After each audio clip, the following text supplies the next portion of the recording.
Hello and welcome to the Josh Astrop Podcast, episode number 116.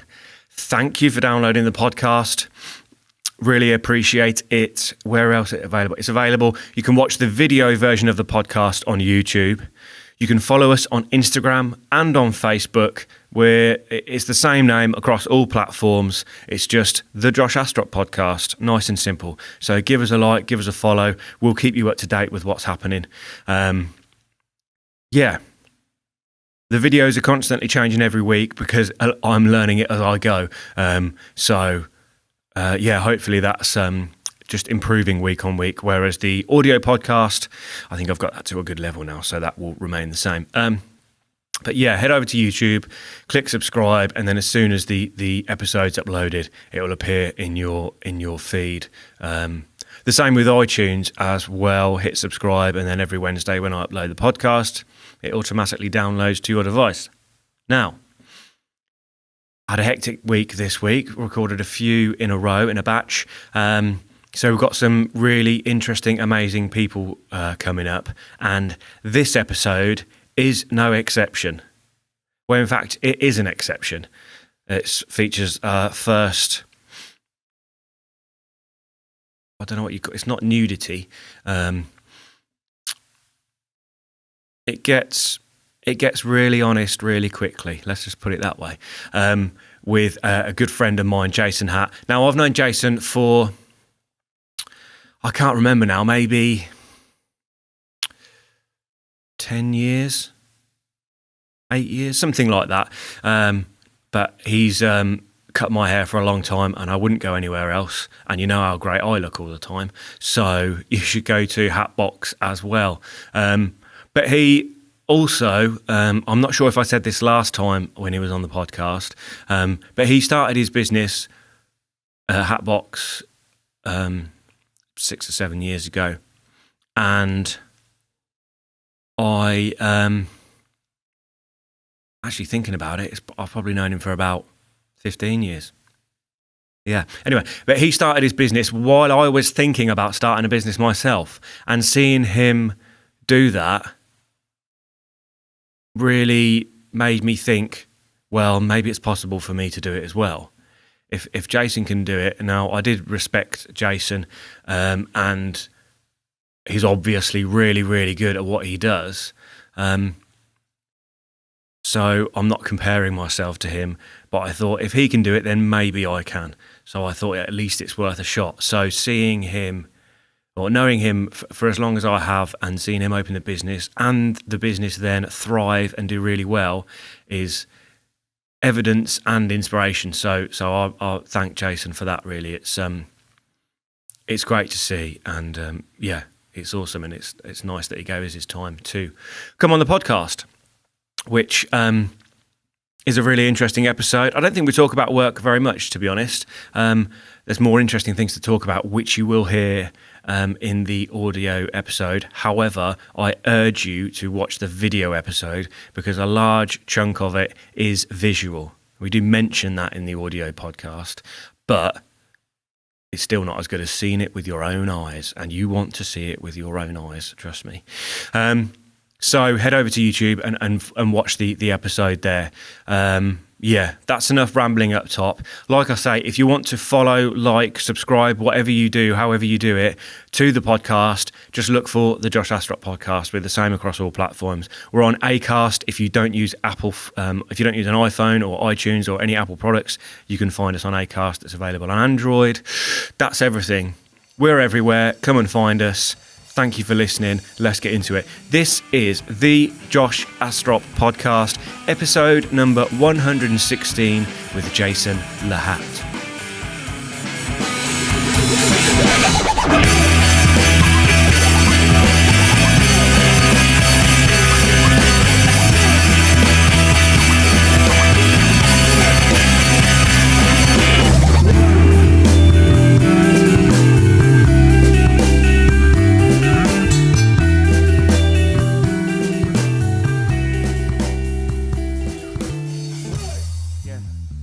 Is it started now? We can start it now. Yeah. Okay. Right. Yeah. Actually, I'm very conscious now that you're filming it. I know it's. Yeah. You do. I started to think, did I wear this last time? Oh yeah, I think you did. I probably did. Yeah. I've only got about 4 shirts on rotation. Yeah. What? It doesn't matter. It's too late now. I had like a little idea for the beginning. What I was going to say is you've got my best side. Yeah. Are you sure? Yeah. Okay, because I'm a bit conscious about Yeah. what side's my best Very side. impressive light, isn't it? It is, isn't it? Also, my ear's bigger on this side. Oh, is it? Yeah. Why is that? Is that from DJing? It's just, I don't know. It's from my mum, like, telling Flipping me it, off when I yeah. was a kid. So I'm a bit conscious about my ear as well. So if I touch it a lot, that's probably why. Well, I had my ear pierced this side, which was stupid as well. So it Oh, makes it no. more- Just don't get a plug in it and Oh, no. stretch it out. I mean, I was going to go, I'd never do that, but there's nothing wrong with it. Yeah. And it doesn't bother me when I see it, but it is one of those things that is a real statement, isn't it?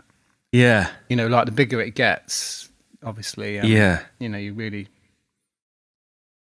doing something with your body that Yeah. a lot of Irreversible. people, well, is it? Well, no. I mean, you can have surgery. They just Yeah. cut it and put it. Like I had one in there. Did you? But it's gone. It was only 6 mils. So it was only Yeah. a small Baby one. baby one. Yeah. Yeah. Not fully committed. Like a junior one. Light. Like an earplug light. No, it's yeah, I saw a guy last night with a big one. Yeah. And I thought I mean, it was just flopping around. Yeah. It was like he had a saucer. What is the meaning? Is I there a don't know. meaning of it or not? Or is there just... I think, is it like the African tribes with lip plates and neck extension Yeah. things? Is that where, I think that's where it comes from. Must be. So it probably has an actual meaning Yeah. that's completely lost to us. When we start getting the neck stretch, I'm going in for that. Yeah. Yeah, I'm in You're for waiting for that yeah. to go Yeah, I don't want to mainstream. be the first, but I'll be in there. That seems absolutely incredible because your neck, it gets to a certain point where it's no longer able to support itself. Yeah. So Oh, you need right. the Oh, rings seriously? to hold your head up because it obviously, it will stretch out and then your muscles and ligaments will stretch, but there's a point where they won't do anymore. Okay. I mean, that's commitment. That is commitment. But I've also had this theory about my body that my body never fully reached its potential. What, in height?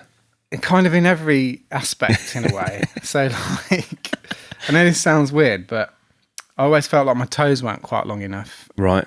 Well, still You're do. always falling over. Well, yeah. I mean, they're not they're not a full toe, basically. Okay. And I never thought my hands kind of, like, so basically, in every aspect, I feel like I've not quite, apart from this ear, Yeah. I feel like it all went into that ear. But Yeah. apart from that, I feel like most of my body just hasn't grown to its full Okay. extent. I've not, that's strange. Yeah, So what, you think you stopped growing too soon? I do. Yeah. Okay. But like, I think like I reached my height, and then everything started spreading out. But just before it spread to its full Yeah. capacity, it just Yeah. pulled back a little bit. Yeah. I was like, no. No. And there's probably a reason for that, but I haven't discovered what it is yet. Wow. Were you experimenting with drugs at that No. time in your life? No. Okay. no. I've never done drugs. No. I don't believe that. There's got to be an explanation for your unique mind. I know. But you know, that's one interesting thing. I don't think I have a unique mind. In fact, I actually think that I am very average Joe. Okay. And I also have this theory that because I am average Joe, that pretty much most of my things, thoughts, isms, or stuff that I latch onto and things like that is pretty much mainstream. Yeah, I disagree. I know, I seriously do believe that, honestly. Yeah. But I think a lot of the things that you are into or interested in aren't normal. Like they're not like the obvious, you know, Yeah. you don't watch EastEnders. No, I know, but that, I mean, I don't watch it, but it is on in the house. Okay. So it's like, but I don't really tend to know much about it. But I still think like the way my mind thinks is fairly mainstream. I mean, it's not like I don't like that. I feel comfortable with that. It's just that I think it's, in fact, what I'm saying is I think it's okay to be mainstream. It's okay to be like, you know, down the middle and kind of not be too this way and too that way. You know, in my mind. I mean, in some aspects of my life, I'm probably not super mainstream, but like, I think in a general sense of what I am, I think I am. That's interesting because I'd say the opposite From from my perspective. Yeah. Yeah, from the outside, maybe. Yeah. Definitely, I can see your point. But from the inside, Okay. that's how I feel. Anyway. Yeah. Yeah, well, but I think people don't necessarily think about their place in society, do they? No. But I think that might be an interesting exercise. Because whenever I hear like mainstream or popular things, or I remember being at uni and one of my lecturers said,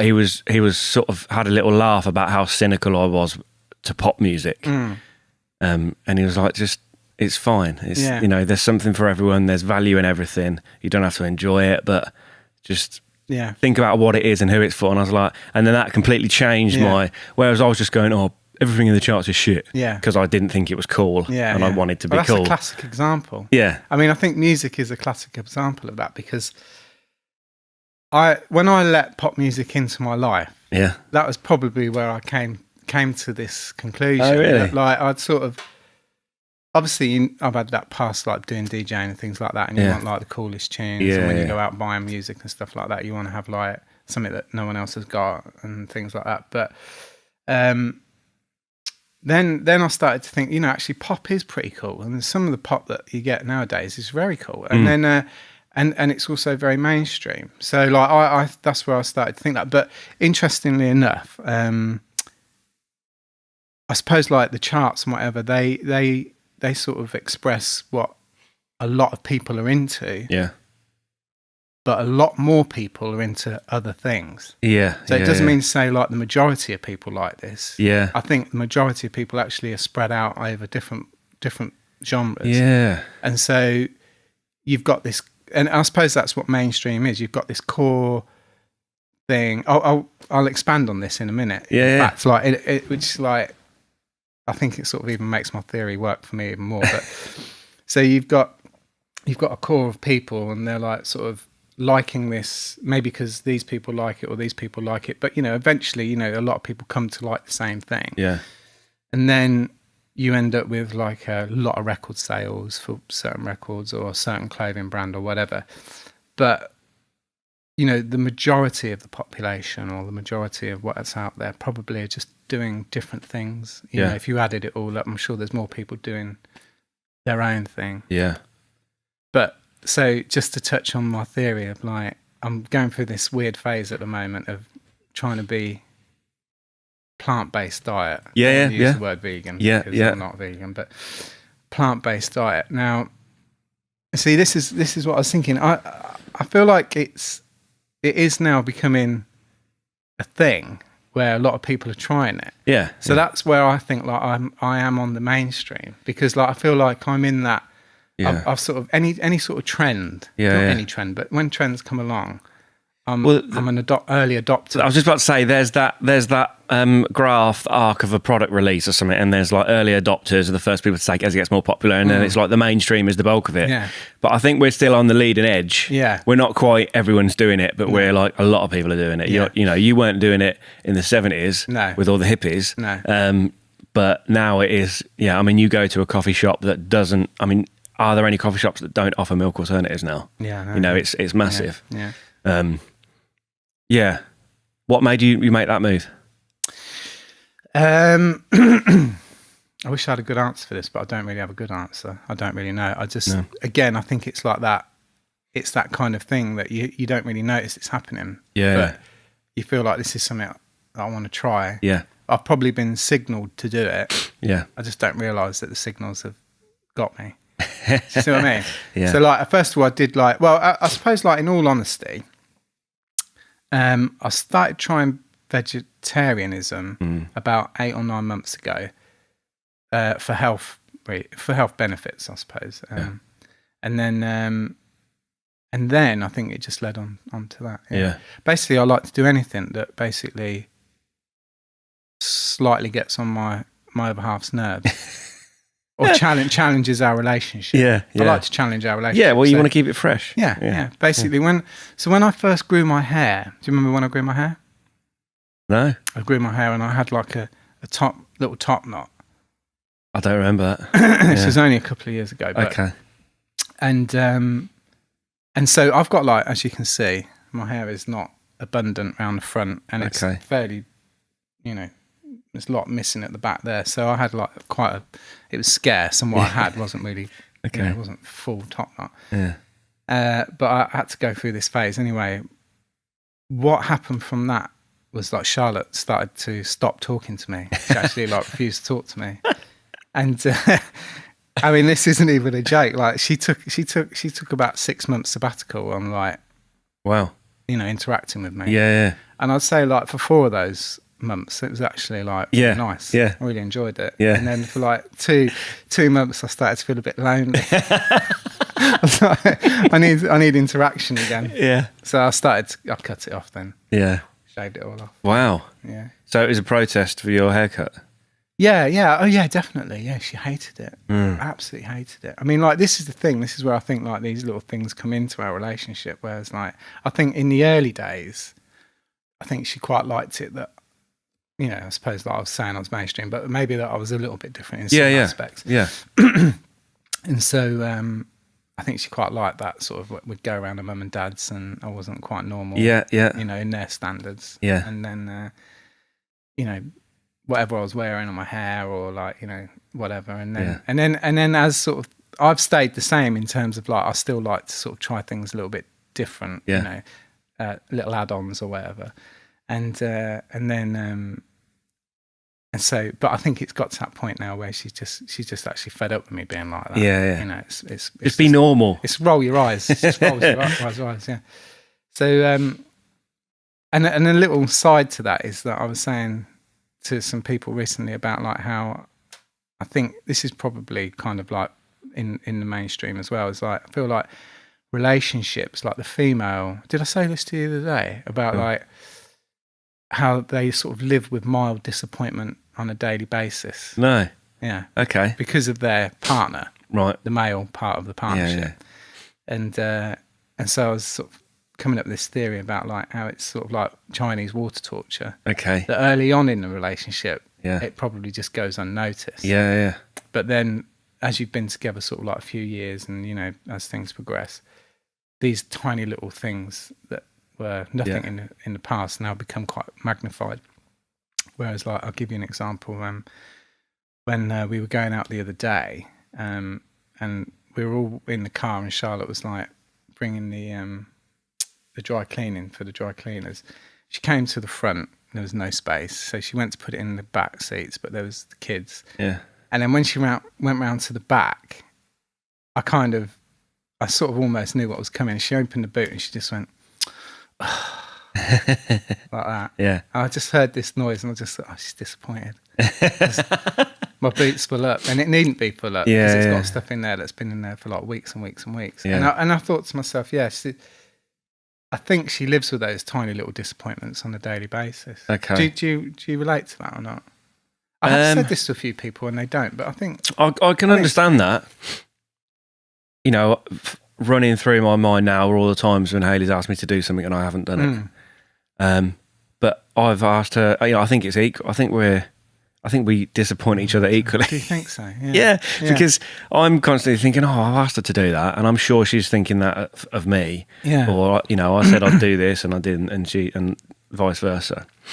But I don't know. I don't think it's unique to men being disappointing. I don't know. Well, let's put it this way. I don't think men dwell on it as much as probably. Well, that says a lot about your relationship. I know I do, and I speak openly about our relationship. I think that is a part of it. Yeah, I'm just trying to think if I've probably disappointed already this morning. What time is it? 11:05. So felt like I was. Yeah. Yeah.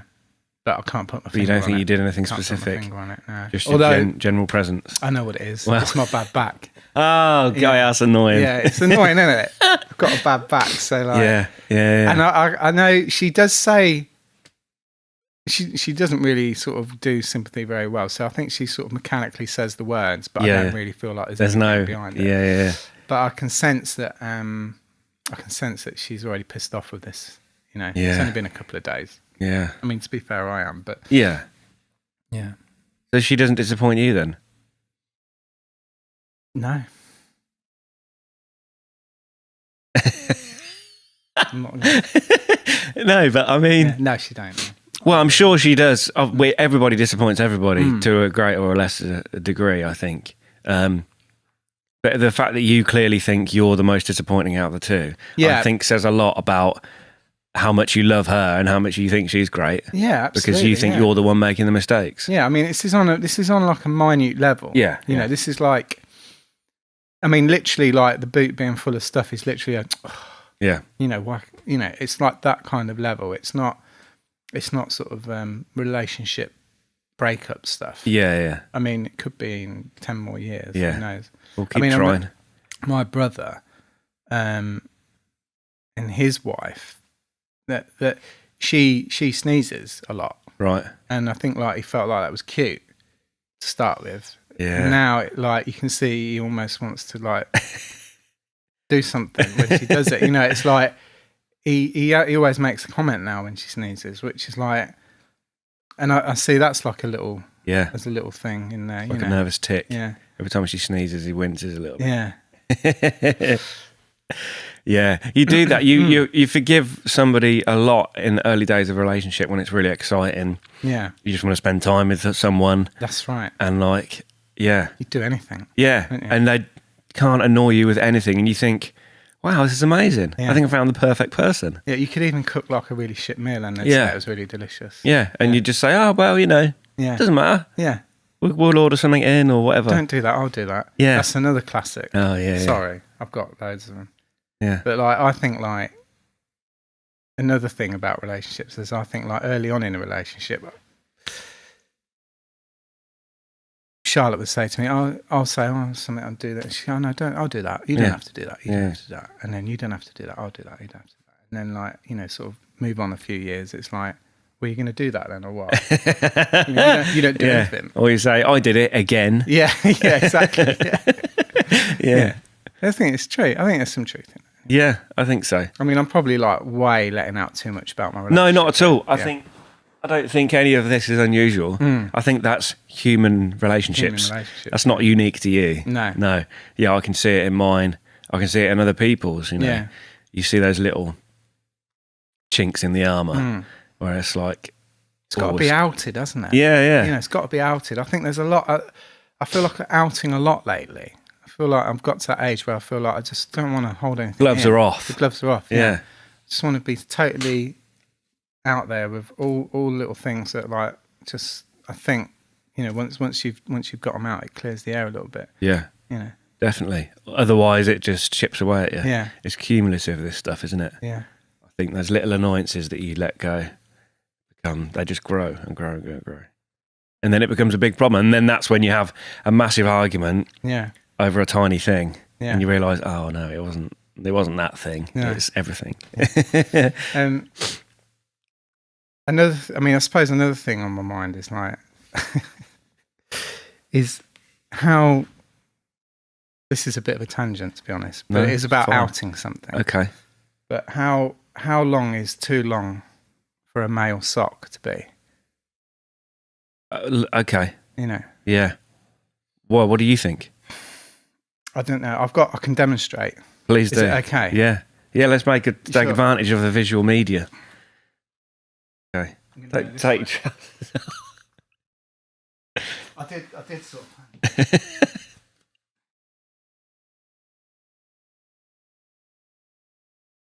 That is a long sock. That's a football sock. That's... Well, you are going to play football, aren't you? No. Oh. All right. Absolutely fine. I'm surprised this is the first time it's happened, to be honest. You see now... So you clearly think that's an acceptable length? I don't know whether that's an acceptable length. That's why I brought them with me today. This is genuinely a sock, not a football sock. But when I put them on this morning, I just put my hand in the drawer and I pulled them up. Yeah. Put them on and pulled them up. And I just thought, is this too long? Too short? Is this making you feel uncomfortable? It's fine. I don't mind. Well, the thing is, nobody would know that they're that long. No, I know, but I don't know whether that's something that needs to be... What, you think there should be an agreed on maximum length? Yeah, I do. Okay. Do you know how I had to come by those as well? No. when I was where was I now? Oh no, I was in London, yeah.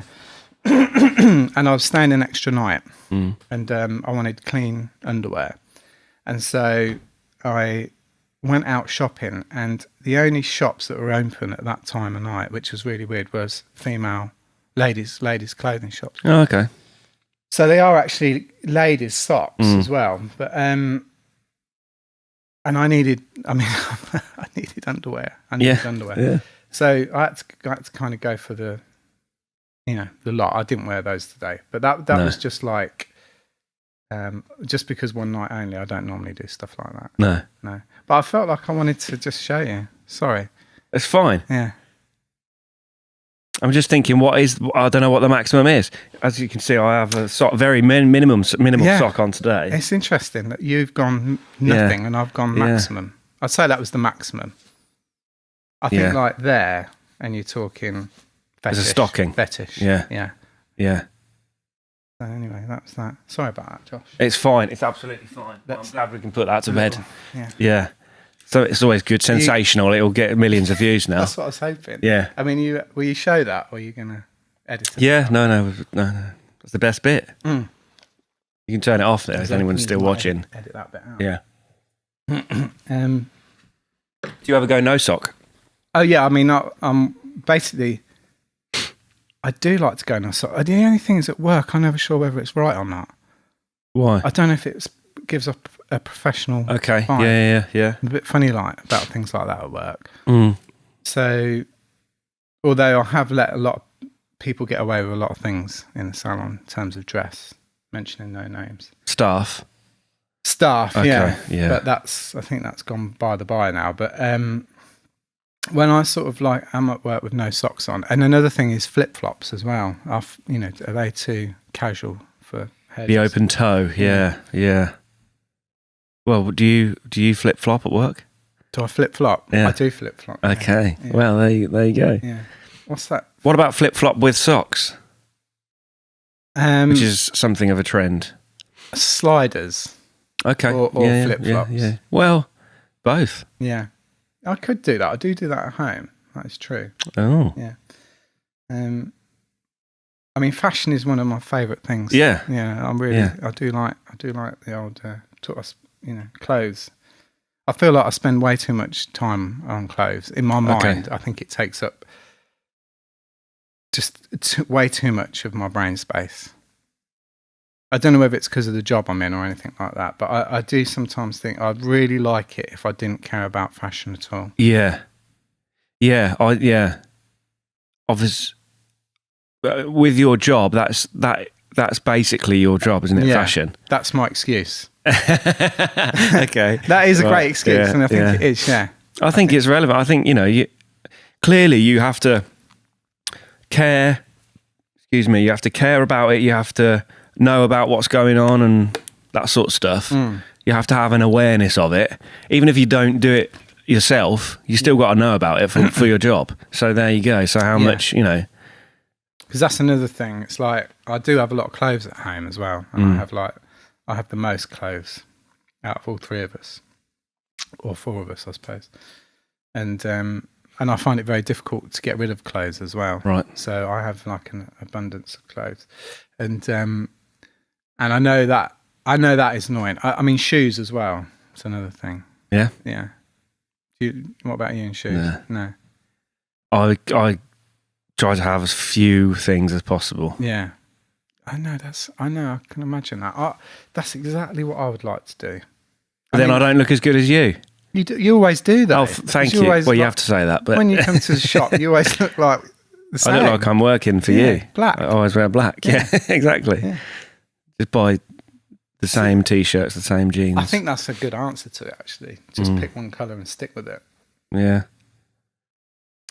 But but I do think like hairdressing basically lends itself to that. So you've got to do it. You have to. Yeah. If you didn't know about it and you didn't care, I think it would affect your job, obviously. Yeah. But then if you enjoy it, why not spend loads of time on it? Yeah. You're worried it's not a justifiable thing to be spending your time on? No, I don't. I don't think it is. Well, what else would you do? I don't know. Not like you're doing that instead of working down the soup kitchen. No, but true. Although every time I spend money on clothes, I do think it's just a waste of money. I mean, talking about hairdressing, my hair, by the way, it's the first time I've come out of my hair like this. Oh, right, okay. Yeah, I know it's like, doesn't mean anything to you. No. But well, you're always wearing a hat, I think, when exactly. I see you. Yeah, so I don't know what you got going on. This is what I mean. What's wrong with it? I've washed it and not put anything in it. I don't know. I was feeling different today. Okay. Yeah. Well, you're in a great position because of your job and your history. Whatever you do, people will think is intentional. Yeah. Yeah. Nobody's going to think he forgot to do his hair. Yeah. People will think that's exactly the look that you were going for. Yeah. That's what I thought. Yeah. You know. I mean, that is astute. Do you think that your psychoanalysis has grown since you've been doing this podcast? Yeah, probably. Yeah. Only because people are telling me about themselves. Yeah. And I charge people for these sessions. I do, yeah. Oh, yeah. Oh, my God. Yeah, no, it's. I think so. I think you just learn more about people. Yeah. I think the most valuable thing I've ever got from either doing podcasts or listening to them is that everyone has their own problems and their own mistakes and their own fears. And even people that you think have got it sorted and know it and know, you know, they're successful, they're rich, they're happy, they're doing what they want. They still get scared and they still worry that they're doing the wrong thing and everything they make, is it going to work? You know, it's like we're all basically the same. Oh, definitely. Yeah, you know, some people have dealt with more in their life and some people haven't. But I think the interesting thing about that is like whatever's going in your life is, it's you know, it's as big as whatever's going on in anybody else. Like if it's like something that's not great, you know, it might not be big in the whole scheme of things, but when it's affecting you, that's where I feel like I suppose we're sort of selfish by nature in a way. Well, not selfish, but like, you know, when you've got an issue, it's huge, isn't it? Yeah. But it might not be, you know, you might look at the next person in the street and they might just have like real issues, you know, like health or whatever it could be, you know, family bereavements or whatever. But like when it's you and you're focusing on yourself, it's like, it can be hard, can't it? Or, you know, you can find dealing with stuff difficult. Yeah. Yeah, definitely. I think I was watching a TV program or something, but it was about, there was a bit in it where there were some high school kids and one of them didn't get invited to a party that the other one was going to. And they were like losing their shit. Yeah. And I was thinking, man, that's so insignificant to anything. But I'm thinking, well, no, not to them. Yeah. That's their world. Yeah. That's their entire life crumbling around them. Yeah. And I'm thinking, oh, that's so petty. Yeah. It's like, no, it's just not, you know, they live in a different world. Definitely, yeah. But you do think when you're working hard or when you're tired, you're like, nobody's ever been this tired before. Yeah. I'm the most tired person in the world. But everything's been done before. Yeah.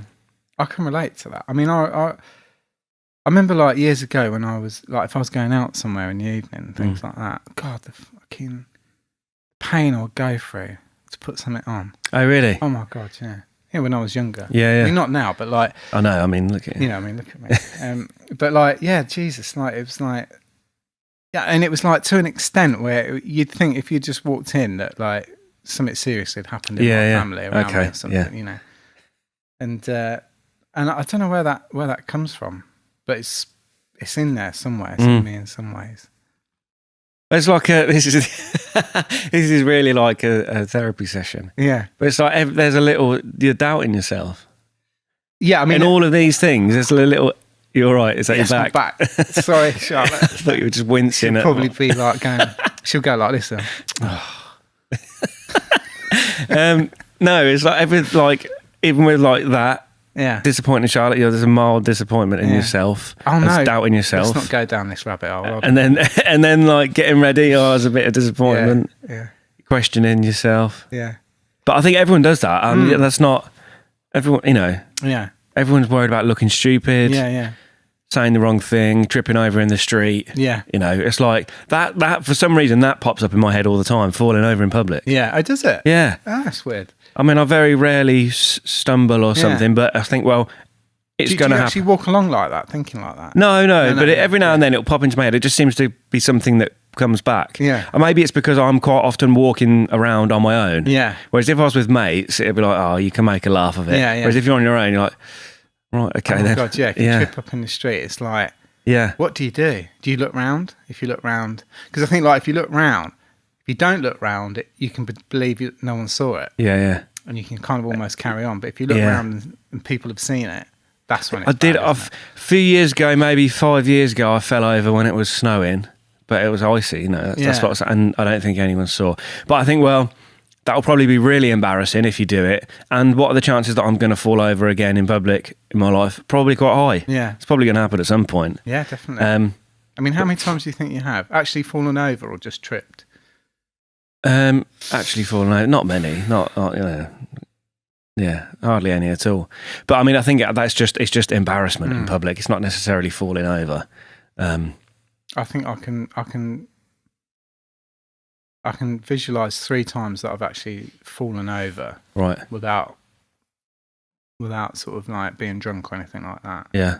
One of them was in town, and I ran round a corner Yeah. where St Giles Music used to be, into Abington Street, and my feet just went out from underneath me. Yeah. And I was just laying in the middle of Abington Street, busy day. Oh no. And another one I can remember is, well, this is so when I was little, when I was a kid, Yeah. there used to be a girl where I used to live who was a bit of a floozy. Yeah. Can't remember my age, but I was very young. Yeah. And I probably shouldn't even tell this. Not in these times. Anyway, like, so there was like, everybody was getting a kiss. Oh, okay. Wow. Yeah. And so we were all queuing up. And we were on it was like a bank. This is at Camp Hill where I grew up. Right. There was a bank. And we seemed to be, in my memory, we seemed to be all lining up, and she was snogging each one of us like that. And as I was approaching the snog, probably going to be my first ever snog. This is how young I was. Wow. I slipped on the bank and put my hand in dog shit. Oh. Like that. Oh no. Yeah. And yeah, that's it. And so like, obviously I didn't get snogged after that, you know, as much as I was carried on. But no, I didn't carry on. I went straight home. But that is a real memory for me. So close. Yeah, so close. And it ended so badly. And look what it's sort of like wrapped up in as well. Like, you know, like an experience of like your first kiss and all that sort of stuff. You know, I mean, psychologically, that must have been. Yeah, I mean, this is way above my abilities as a psychotherapist. Get my money back. I don't know what damage that's going to have done to you. Yeah, that's one of my like, because I don't have a lot. I don't know about you, but I don't have a lot of vivid memories of when I was younger. But that really is. I mean, obviously, yeah. I think that's more to do with putting my hand in shit than lining up for a kiss. Yeah. I think, yeah. I mean, that couldn't have gone any worse, really. But you were fine. Yeah, you survived. It's okay. And there you go. I've had stable relationships since then. Yeah. I think so. Anyway. Do you have a dog? No, I've got a cat. Is that why? Might be. I don't want a cat, but we've got a cat. Oh, okay. Yeah. Was that you were outvoted, were you? Yeah, it was. Yeah, I went along for a long time saying no to a cat, and then I sort of all of a sudden had this real sort of feeling of guilt coming over me that it wasn't very democratic because 3 people wanted it and I didn't, but I seemed to have the ruling thing. Wow. I don't know why. Okay.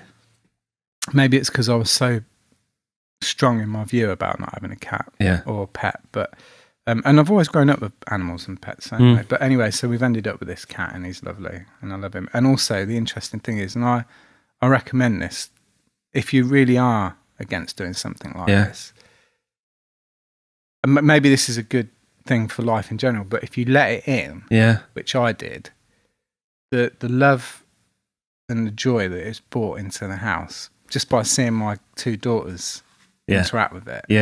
And I sometimes think, God, and I was so dead against this. And if I'd have always got my own way, I'd never have ever seen those moments. You'd have stopped yourself from having only them having their fun, you enjoying watching it as well. Yeah, that's interesting. let it in. Oh, Let it in, don't mate. tell Hayley that because she wants a dog. Oh, really? Josh, let it in, mate. No. Oh, because you're where I was, but it's one-on-one at the moment, isn't it? It is, yeah. Well, we live in a flat in town. The nearest bit of grass is 5 or 10 minute walk away. And I think, well... How's that relevant? Well, I don't think it's good to have a dog. I think dogs need to like run around loads. Yeah. And it's not going to get that in the flat. And have a cat instead then. Yeah, that's possible. But I'm not mad about house cats either, to be honest. Well, ours is at the moment a house cat, although he does keep trying to escape. But he's a lovely cat. But the vet said to the girls, don't let him out. Right. Number one, he doesn't look streetwise. And right. Number two, he's very sought after. Okay. Apparently, because of his fur and everything. Yeah. Make a nice handbag or something. Yeah, he would. Yeah. So, but yeah, I do think that. I think that's an interesting thing. In other words, like I think, like I wonder how many things we do sort of put barriers up to. That actually, if we let them down a bit, pop music, one of them. Yeah. You know, just stuff like that. You know, like I actually do believe there's this thing like we do in our own minds have a barrier against allowing certain things to come across to us. Yeah. I don't know sometimes why we do this, but actually like once you sometimes let these things in, actually they're much more beneficial to your life. Yeah. Why were you unsure about having why were you sure that you didn't want one? Well, I don't know really. When I grew up, we always had cats and we always had dogs. The cats always, especially one in particular, just didn't like me at all. Right. And yeah, I don't know. I really don't know. Anyway, I think it was more like instantly when I heard it, I was like, oh no, I don't want a dog. I don't want a cat. I don't want a dog. I don't want an animal. It's just another thing, isn't it? Yeah. Another thing you got to look after. Yeah. And but I don't think I really had any sort of. I think that's why I probably in the end just said, "Oh, look, you know, if you want to do it, you know," because I don't really feel like I actually had like a powerful reason not to do it. Yeah, not really. But this cat, honestly, oh my god, it is like it's abused. Really? Yeah, like bearing in mind my youngest daughter is 5. It takes so much shit. It is unbelievable. It's like it just literally goes like a rag doll. Right. So when she picks it up, it just flops. Yeah. And she carries it around and she just flops it down on things. Yeah. Puts it here, puts it there, and she loves it so much. But I'm astounded that this cat puts up with it. It is like literally. I'm sure it's like being abused. But on some levels, it must like it. Yeah. Because if it didn't, it would just go. It would go for her. But I think that's one of the lovely things about him. Actually, he's so placid. Mm. Big cat. What's his name? Oh, Rocky. Rocky. Yeah, Rocky, Rocco. I don't know. He gets called all sorts of things. Who came up with a name? I can't even remember. He didn't have a name for ages, and then all of a sudden he just had one. And there it was. I don't think it fits him at all. No. I think names are a strange thing like that as well. I mean, are you happy with your name? Yeah, it's fine. Oh yeah. Yeah. Yeah. Yeah, I think it was good growing up because it was unusual. There wasn't many. I think I knew one other guy called Josh. Yeah. Now there's loads. Yeah. They're everywhere. Yeah, it's fine. That's why I've added the L into my name. Yeah. Well, Jason's not your name, is it? It is. It's your middle name, isn't it? Yeah. Yeah. Yeah. It's still my name. Well, yeah, sorry. That's right. But yeah, I mean, people normally don't know each other's middle names. Well, I think you'll find a lot of people actually do use their middle names. Really? I think because I've outed that as well, I think I've discovered like a lot of people switch their names. You're the only person I know. Oh, really? Yeah. Well, or maybe there's other people that I don't know. That's, yeah. I mean, my first name is Roger, basically. That's why I've got rid of it, because it's... Nothing wrong with that. No, it's not. I don't mind it now, but when I was at school, it was horrible. Well, yeah. Yeah. It was a shit name. And Jason was the name that was quite common. Right. Like in the 70s, when I was born, 72. Right. by the time I reached school, there was quite a lot of Jasons. Like a couple of mates of mine that are born a few years before me, Paul. Right. Very common at that time they were born. Yeah. But I was just flirting with Le this morning, adding Jason Le Hatt into it. Why not? I think it's fine. Yeah. Yeah. I think it looks good. Great. Adds a bit of Jason Le Hatt. Bit of flavour. Yeah. Any Frenchness in you? No. In the fam? No? Not even a fan of France, to be honest. Well, you're not helping yourself, are you? No, I'm not. But there you go. I do like France, really. Yeah. But Italy is my favourite.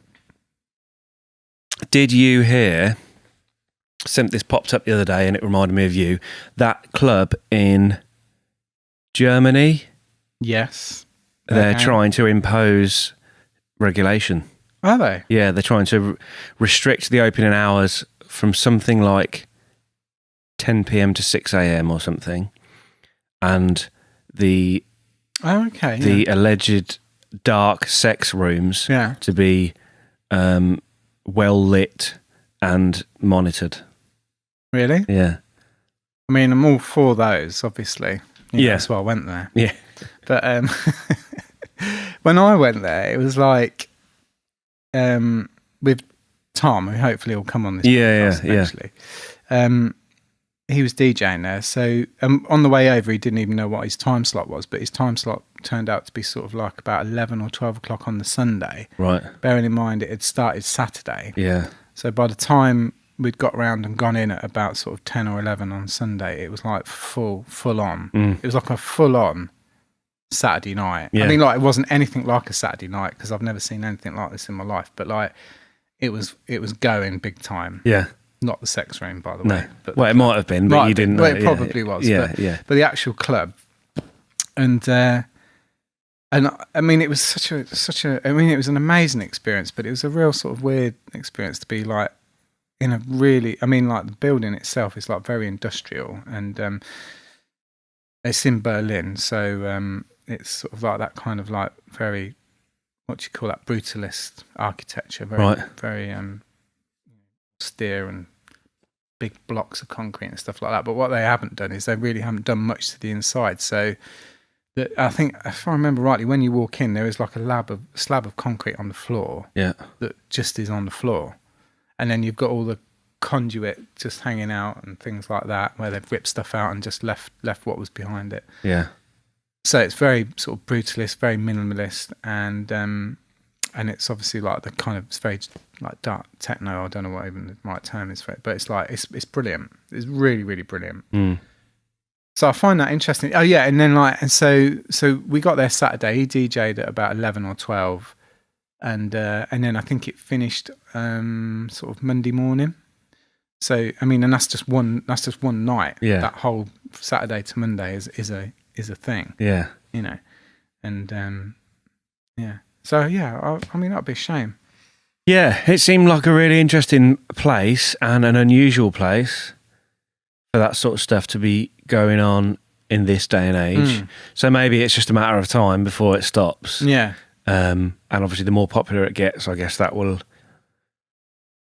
increase awareness, and therefore people that want to legislate it and regulate it. But I think interestingly at the time, I think like there was a couple of celebrities that were very interested in going there. Right. You know, for that, what goes on downstairs and things like that. I mean, like, people that go to things like that, they know what they're going in for. They know what they're doing. They're adults and things like that. I mean, they want to be there. They want to be there, yeah. And I mean, like, you know, if you go to Berghain and you don't really know these things are going on, then, I didn't know about the club, but when I found out about the club, you kind of instantly find out about everything about it. Yeah, yeah. It's like, people don't go, are you going to Berghain? Oh, that's a good nightclub. Yeah. You know what I mean? It's like everything else comes with it straight away. Yeah, anybody who knows anything about it.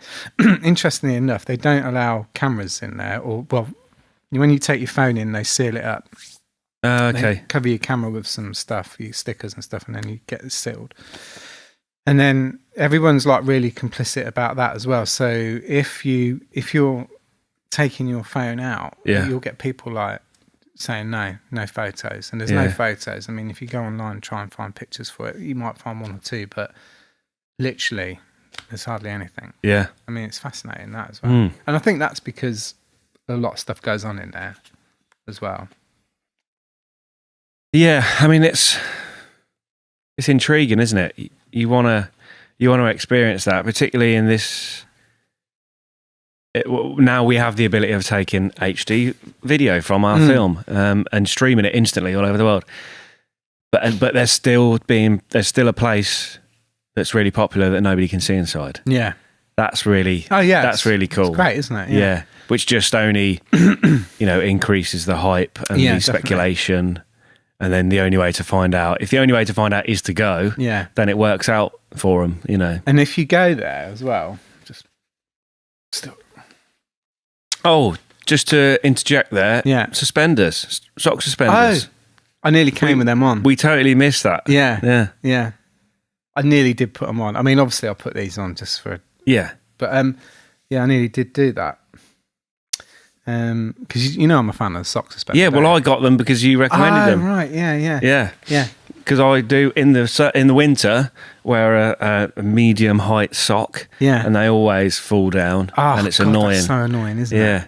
So I bought some, and I thought, well, let's see what they're about, and they work. I'll tell you what, that whole sock falling down thing was the bane of my life. Really? Really was, yeah. And then hard life. and then it's been rough. And then sock suspenders. I don't know where I came across sock suspenders, but I think I must have gotten Montague Jeffries, but I must have been in there for something else and then seen them, tried them, and I was like, oh my God, this is changing my life. No more am I bending over, pulling my socks up 15, 20 times a day. Yeah.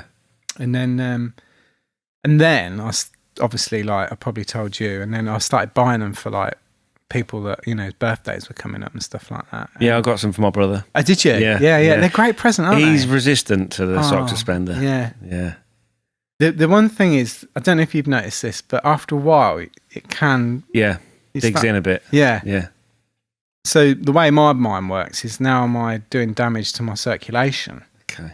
Well, I think it's behind here actually where it gets a little bit shaky. But the old sock suspender, yeah. And if you wear a trouser or a jean that's slightly tight, then there's chances of your sock riding down every time you sit down and stand up. Yeah. Oh, we should have done the whole podcast on sock suspenders. We should have. I should have put them on. Yeah, next time. Yeah, next time. Yeah, but yeah. Oh man, yeah, sock suspenders. See, I didn't get mine from Montague Jeffrey. I got them, I think, off eBay for about £4. Oh, did you? So they're not the greatest quality, but they work. Yeah. So I'll have to invest in a nice. No, I think get my initials monogrammed on I'm it. into sort of like those little bits and bobs that sort of basically help you hold your trousers up and your socks up. I like stuff like that. Braces. You're a braces wearer. Yeah, I do like braces. Yeah. Yeah. I've been through that phase recently. Right. Well, maybe a year or so ago. Just wore braces all the time. Sock suspenders, and then braces. Yeah. It was getting a bit much, to be honest. She's got straps hanging off everywhere. So why braces? What do they do that a belt doesn't do? I think they allow you to wear a trouser that is slightly higher cut on the waist. Oh, okay. Right. Yeah. So I'd imagine that's what it is, because you don't really want to wear a belt up here. No. But it is quite nice wearing trousers up there. Okay. If they're not too tight and, and I guess that's what it's for. I don't know. Right. Maybe it was in a time before belts. Before the belt was invented. First? Yeah.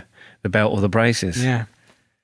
Have you seen those? They're not suspenders, but you attach it to the bottom of your shirt and tie it around your thigh, and it keeps your stops your shirt pulling out from your trousers. Yeah, they're sort of like for smart dress. Yeah. No, I haven't actually ever invested in those, but I might. Because I've found whenever I wear a suit or a shirt or something, every time you sit down and stand up again, your shirt's come untucked. You tuck it back in again. I do. And that might just... yeah. God, sock suspenders, braces shirt thingy. Shirt. What would we call them? I don't know. Tough one. God, that light, man. Yeah, don't look at the light. Anyway, we're talking about Berghain, aren't we? Well, I was quickly going to say about Berghain, the bouncers are like Universal Soldier. Okay. So have you ever seen that? Yeah. I mean, their heads are like literally like that big. Yeah. You know, and I mean, this is no joke. And their jawlines are just like slabs of concrete. And you kind of, but there is one very famous guy, I can't remember what his name is. And I'd heard a lot about him. And he's like, I think half of his face is tattooed with like a barbed wire sort of tattoo or some sort of design. And also, I think in the past, he's like head bouncer, head guy. Yeah. He's done like some design for like, was like Hugo Boss or Versace or something. He did like a capsule range for them or something. Wow. He's not always there, but he was there the time I went, and he's like this tall. He's like that tall. And then you've got like these huge, great big guys that are just like, you would just not mess with these guys at all. And like, it's very difficult to get in there. I mean, I would not get in there if I wasn't with Tom. Right. And you've got to dress like you're on crack or something. Okay. You know, basically you've got to lose about 4 or 5 stone. If you want to go to Berghain, basically lose 4 stone before you go. Okay. And look like you take crack. Okay. And wear black. Right. You might get in. Definitely Okay. don't speak English. And stag do's. Oh, really? Get it? Yeah. No way. I mean, people just don't get in there.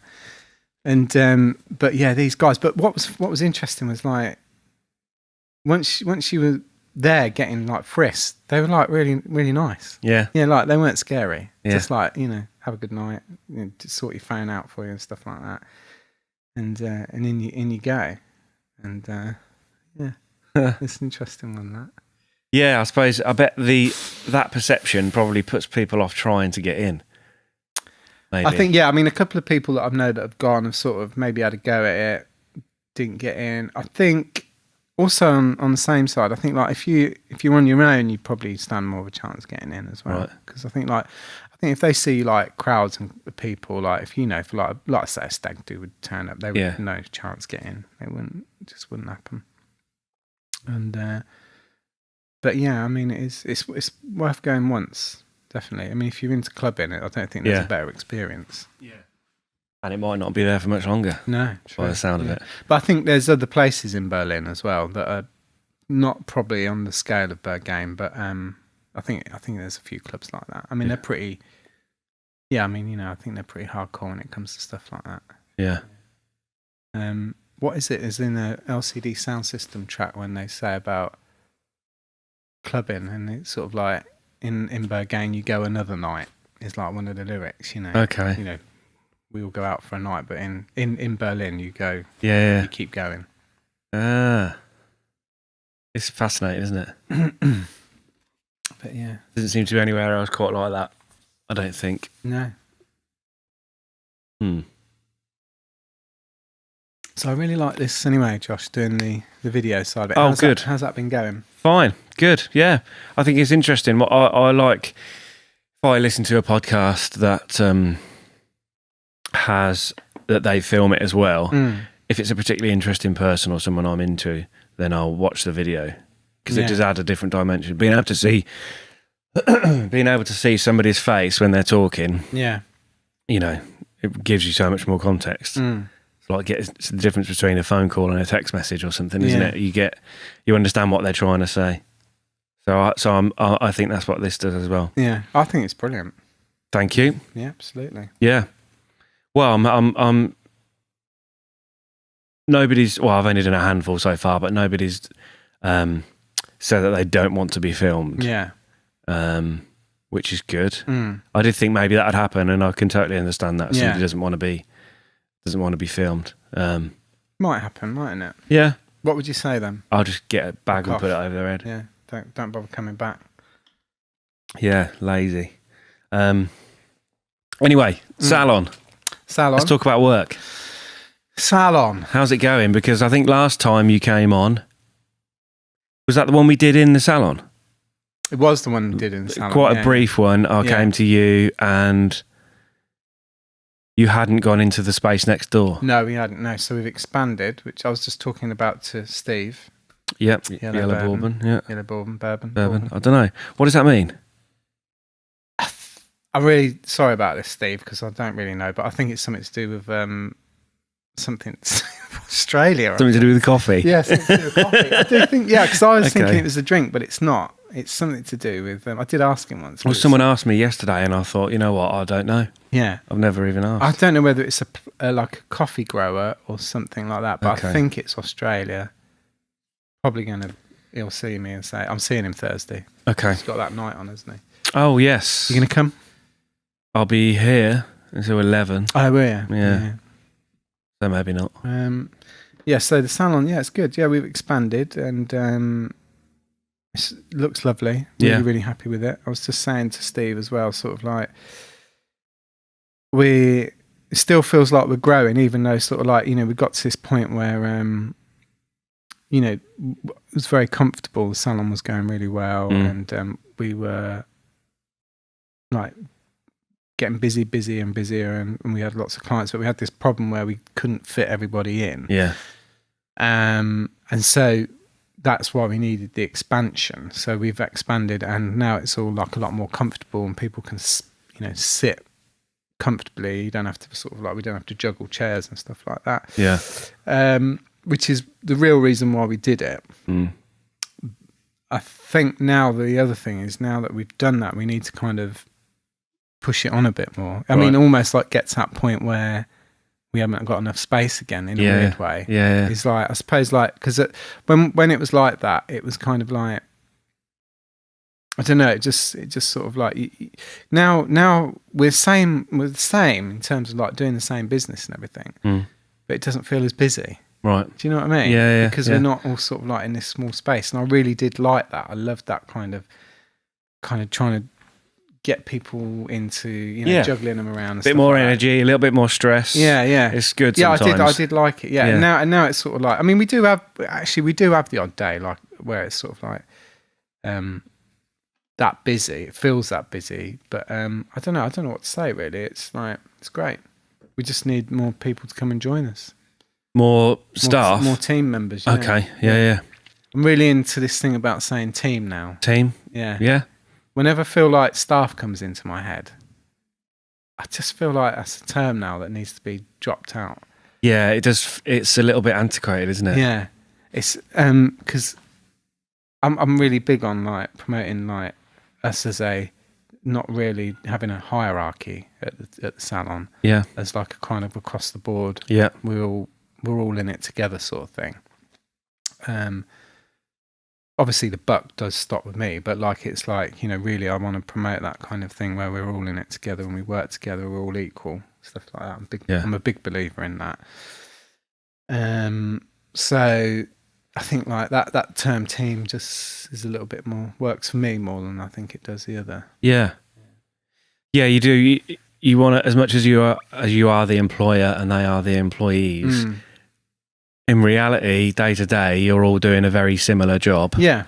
And like you say, the buck will stop with you, but while you're there, you're all working together. Yeah. It's not like you're sitting in the back office. No, and they're out there doing the work. And they're like really supremely confident, and they really know their job well. They're creative, and I think one of the interesting things is like they're almost like teaching me in some regards. Right. I'm happy to learn some stuff from them as well. I mean, I'm always trying to learn. I've been on new courses this year and stuff like that. But like, I think it's good that they've got that because they're younger, you see. Yeah. And I feel like, not that I've had my time or anything like that, because I love my job more than I've ever loved my job now. But like, I think like you've got to learn from the young, because they're sort of they've got everything that's fresh going for them. Yeah. So I feel like they're showing me something that's good. I'm gonna do it. Yeah, that's interesting because you can. I mean, it's going back to pop music as well, isn't it? It's like pop music isn't made for us. We're not the target audience for Justin Bieber or Taylor Swift or whatever. So it's not meant for us. So it's understandable to not get it and think it's not very good. Yeah. But you can't run your business based on people that are exactly like you. No, So absolutely. you need other influences Yeah. from other types of people and how to reach those and what they're into and what they want to do. Otherwise, you won't have many customers. Yeah. I mean, interesting you say that. I mean, I've got 2 girls now that are about to graduate, and they're both very different. Right. They're both really great girls, very nice and confident, and things like that. But they're sort of completely different, and they bring their thing to the salon. You know? And it's like you. What is good about that is that I think they're both in a way, I think because they're both trained at Hatbox, they can pull in a sort of similar customer. Yeah. And be able to deal with that. Both of them deal with that customer, but because they're quite different in the way they are as well, they can go out and pull in their own customers. Yeah. So like, we've got maybe like our core clientele kind of person that, comes and uses the salon quite regularly and things like that. And they will be able to, get on with those people really well, but then they can bring in from their sort of, diversities, what they want to do as well. Yeah. Which is brilliant. So I think it always keeps everything fresh in the salon. Yeah. As well. Yeah, that's it. It's a new potential new customer base but new influences for you and other people that work there as well. Yeah. It was interesting the other night when we went to the Happy Hood launch. Oh yeah. That was really good. Oh mate, we should have spoke about that ages ago. Should have done that when I took my trousers off. Oh yeah. Should have been talking about that then. Yeah. Next time. Yeah. That was really good, wasn't it? Enjoyed that. Yeah, and let's promote that, shouldn't we? Happy Hood magazine. Well, I did the last week's podcast was with them. Of course it was. About it. So and they've already started planning the next one. Yeah. I think they said quarterly, didn't they? Yeah. And how's your article gone down, Josh? I have no idea. No, no getting any idea. feedback yet. No offers come in yet. Yeah. For a book or anything. Oh wow. Shame. I thought it was brilliant. Oh, thanks. Yeah, I did. Thanks, mate. No, but there was a bit on Bill in there as well. Yeah. That was good. It's good to see people like Bill getting some appreciation. Yeah. I think Northampton now is sort of like, well, let's maybe just try and talk about the independent quarter briefly. Can we do that? Yeah, no, yeah. Although it hasn't like sort of fully flourished as this idea yet, but we, there's a few of us that are trying to kind of get the time together to kind of push the Abington area, sort of more onto sort of like everyone's minds, because like we've got brilliant businesses there. It's a growing independent area as well. So we've got lots of kind of creative people. Just sort of like, it feels like there's just like a real surge of growth going on. Yeah. For different kinds of businesses as well. So like, whatever you're doing, I think, you can bring it to that area. But what we want is like, well, no, we don't want to be recognised, but I think that what we want to do is create this buzz about the area. I mean, like the Happy Hood thing, I think is a great magazine. You've got McGee Street, you've got Engine, you've got us. There's just, you've got the 15 Collingwood, there's the Italian shop. You just keep looking around that area and these things keep popping up. So we're calling it IQ, Independent Quarter. Yeah. It's a good idea. Yeah. And you're taking the control there rather than waiting for the town, like the cultural quarter. Yeah. So I did go to them. I mean, okay. Council, yeah. I mean, like a little while ago, I spoke to them, and actually, to give them credit, although they can only probably go as far as they did, they were interested, and because I sort of went with this kind of weird setup for them, saying, you've got the boot and shoe quarter, you've got the cultural quarter. Yeah. You need 2 more quarters to make a whole. Yeah. So I'm suggesting that you look at Abington area, and basically what I was saying to them was like, when you come into Northampton and you sort of come from that area and you drive sort of down past the race course, it's such a, if it's your first time into Northampton, it's a really, really nice aspect coming in that way. Yeah. And I feel like it would be nice that people could feel like they could stop in that area and find things that they need, rather than sort of like shooting straight on through to the town. And all the focus sort of going into the town centre. So It'd be nice to sort of like have a little bit of attention on the peripherals. Yeah, I think we're on the peripherals. I think so. Yeah. Yeah, but there's still plenty going on there, and it just grows as you get closer into town centre. I mean, we're in an unusual place here because there isn't really many other independent businesses over this area. I suppose it's quite an industrial area, and we're on the other side of town. But yeah, well, that's the other thing. I mean, like, I in some regards, I don't want to sort of say IQ is independent quarter to that. I think it should be independence. Right. You know, like, so, because I feel like what you do is as important to IQ as what anyone is doing over there. Okay. You know, so I think like it's and Yellow Bourbon as well. You know, or the Artists Cafe and stuff like that. Yeah. I think like they're all these little sort of bits of pockets of growth of things that people used to say, oh, you know, we don't have anything in Northampton and this and yeah. But I mean, I spoke to someone the other day and they'd gone out for something to eat in the town centre, and they said, oh yeah, but we couldn't find anywhere to eat. And I was like, but there's loads of places to eat. I could name you 10 right now. Yeah, and they were like, I think what they were trying to say was like there was nothing good to eat, any good places to eat. And I just thought, you know, that still is like a very typical mind sort of thought about Northampton, when actually, you know, there's loads of little great places to go now. It's lazy. It's lazy. People say it all the time. Yeah. Northampton shit. Yeah. That's what you hear a lot. Or there's nothing to do. Or why don't we have anything going on in town? And it's like, there's loads of, I mean, we've got chain places if that's what you want. Yeah. But there's more importantly, I think, the amount of independent businesses. Yeah. It's more of an independent, I mean, because we don't have a lot of chains. No.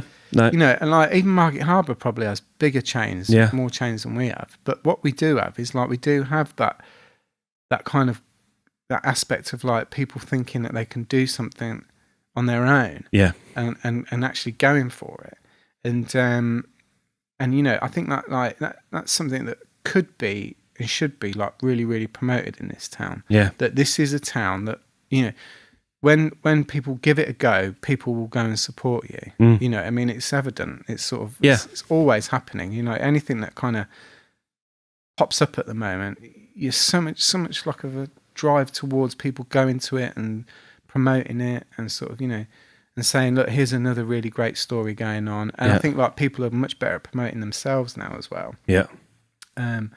So it would be really, really great if, you know, we're doing it, if like people sort of like had a bit more influence, kind of helped us out at the same time. Yeah. And said, you know, this part of town is great, but over here is something good too, you know, and like, you know, let's not just sort of say the cultural quarter or this, that and the other. Let's just say, you know, town, the centre as a whole, you know, if you expand it out, there's loads. Yeah.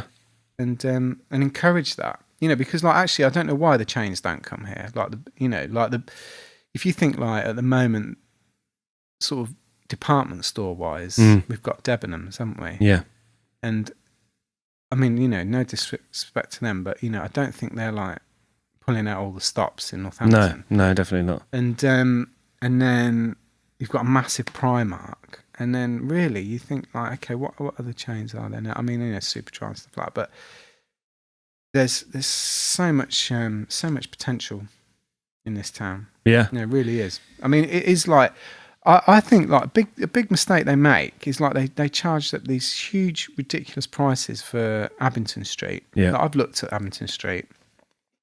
You're talking sort of like £30,000-40,000 rent. Yeah, you know, before you've even started, and it just basically it's just pricing everybody out. Yeah. So why not? What I always think is like, why not get in touch with the owners and say, look, okay, 3-year, 4-year, we'll have we'll bring all the rents down to a sort of like an affordable price, give people a chance to get in there and get their feet firmly on the ground, you know, not like a year, because like a year you're not going to do anything. No. 3 or 4 years. I mean, like if you look back 3 or 4 years, it'd be 2014 and that's flown by, you know, so like you just think like give people like the potential to grow a business. And I don't know, I think sometimes I think that's a way forward. Yeah. Yeah.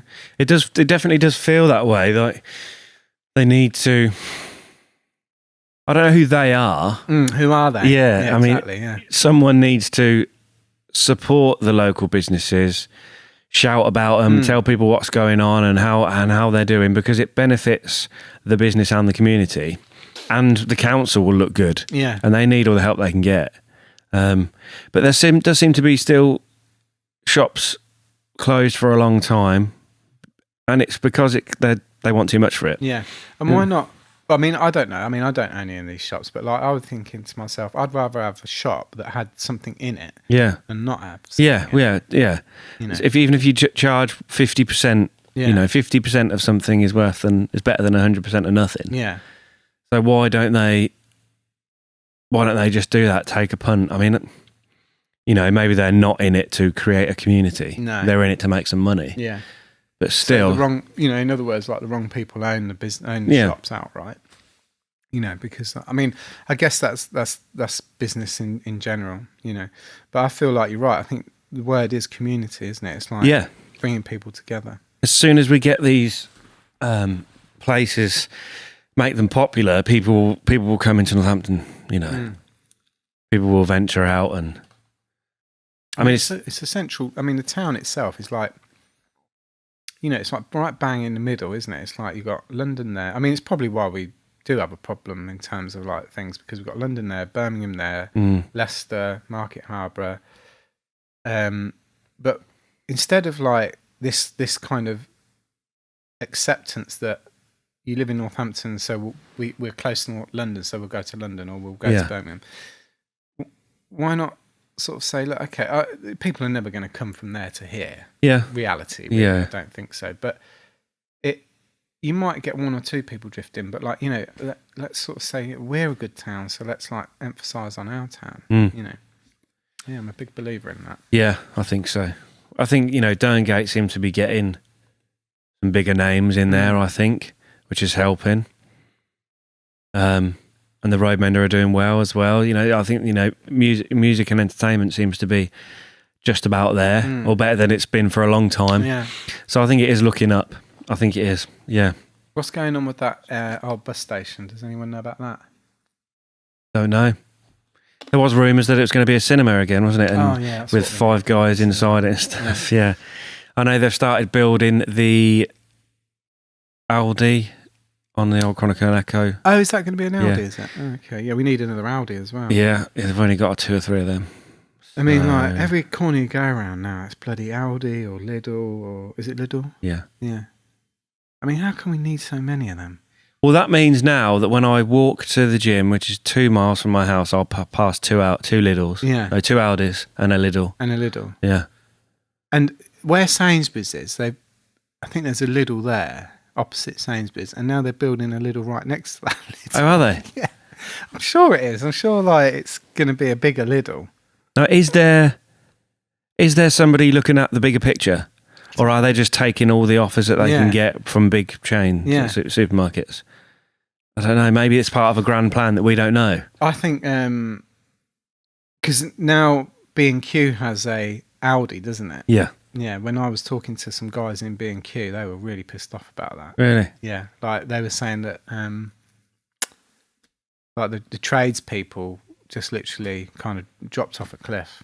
I don't know whether it was anything to do with Aldi being there, but like I think like they were saying, you know, they're just not coming in here at the moment. Yeah. You know. I don't know, it just seems weird, this amount of supermarkets. It does, doesn't it? Yeah. I can't see how it's sustainable. Yeah.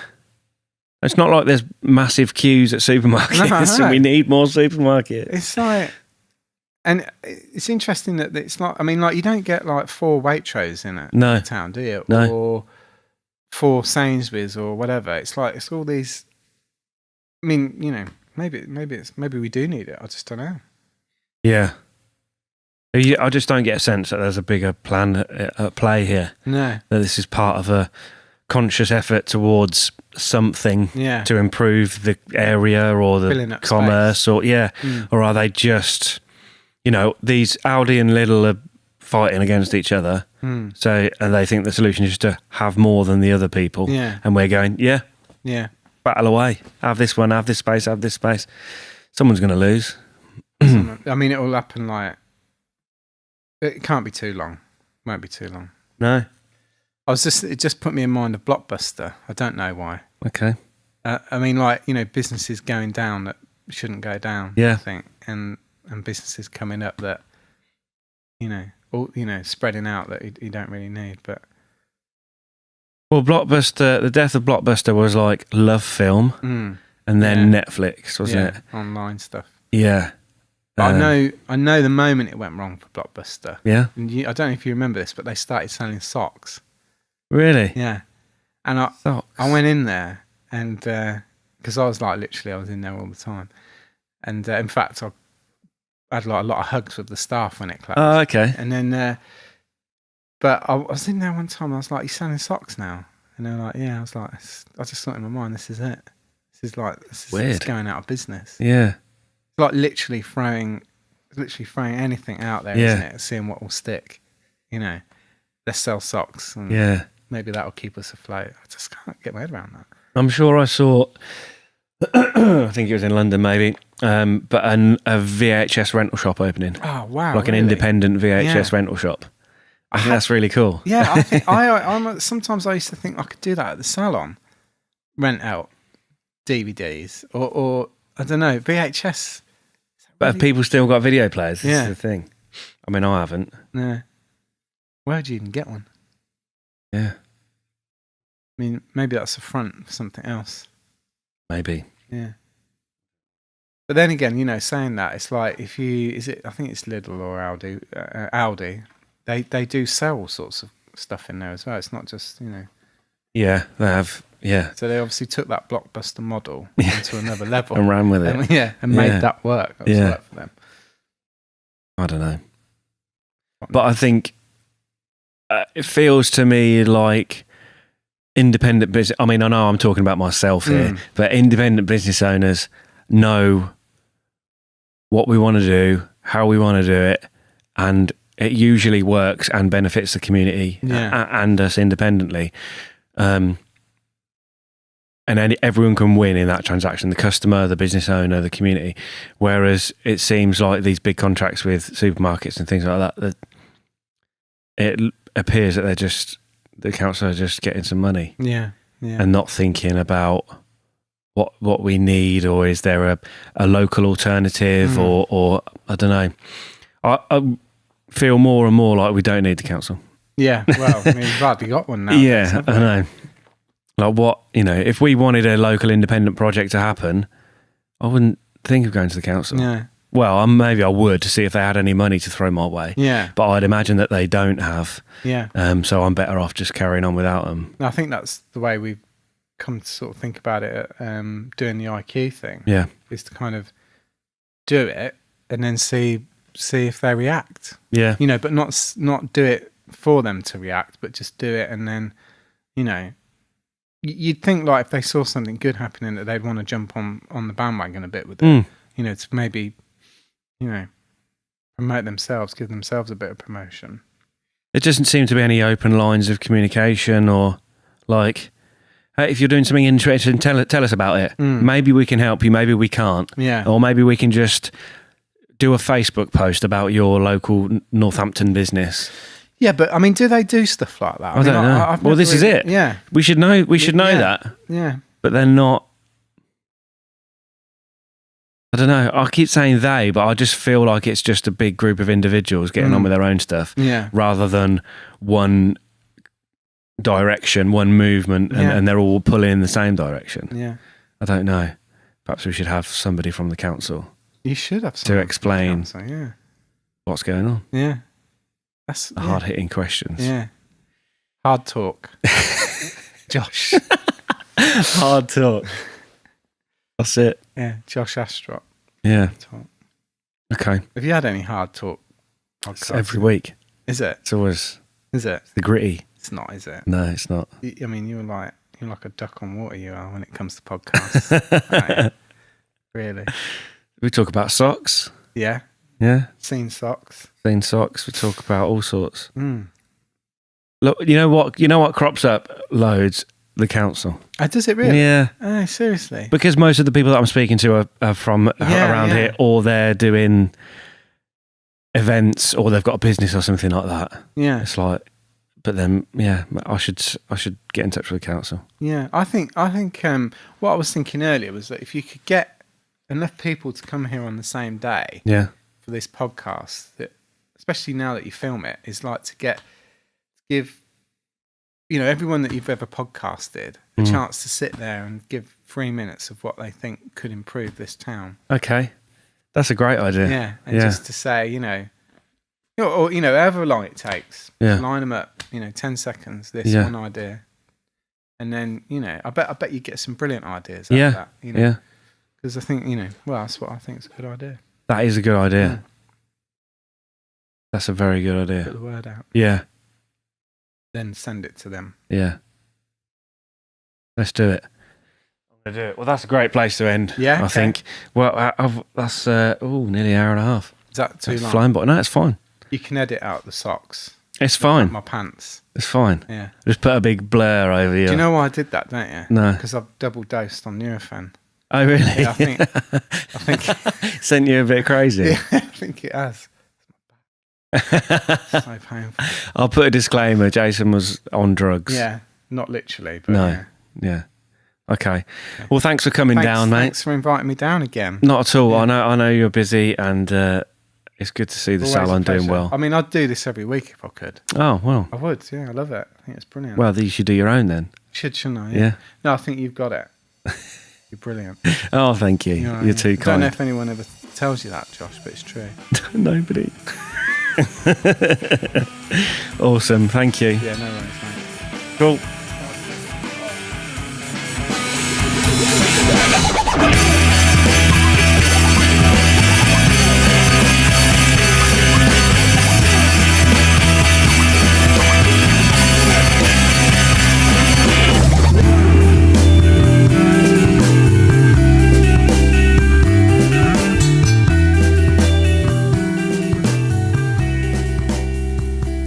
So there it was, the Josh Astrop Podcast, episode number 116 with Jason Hatt. What a thoroughly lovely bloke. And an interesting podcast. Some firsts there. If you've just listened to the audio version, head over to YouTube and watch. It is quite a visual episode. We do as much as we can to describe what's going on, or say to guests to be aware that it is available in audio only format. However, it's a shame to not take advantage of the fact that it's on video and it's being filmed. And obviously you only get that benefit if you watch it. So head over to the YouTube channel and have a look while you're there. Why not give it a lovely little like, subscribe or comment if you feel compelled to do so. So yeah, Jason, an awesome guy. If you need your haircut, there is no better place to go than Hatbox. I thoroughly recommend it. He's been cutting my hair for, 15 years or something. And it's partly because it's a great experience as a customer, but also experience in terms of having your hair cut, but also both Jason and all of his staff are really nice, and the service is great, and you have a chat and a laugh. So that's really cool. Yeah, it's nice to go to those places. I feel some hairdressers, salons, whatever you want to call them, sometimes they can be a little quiet, or like you're not part of the gang or something. And that definitely doesn't happen at Jason's place. So head over to there. I'll put a link to that as well. He is also a DJ. He is also he's a rapper. He's a writer. He's written a book. What else has he done? Myriad subjects, topics, things that he's great at. Only a few of which we discussed in this episode.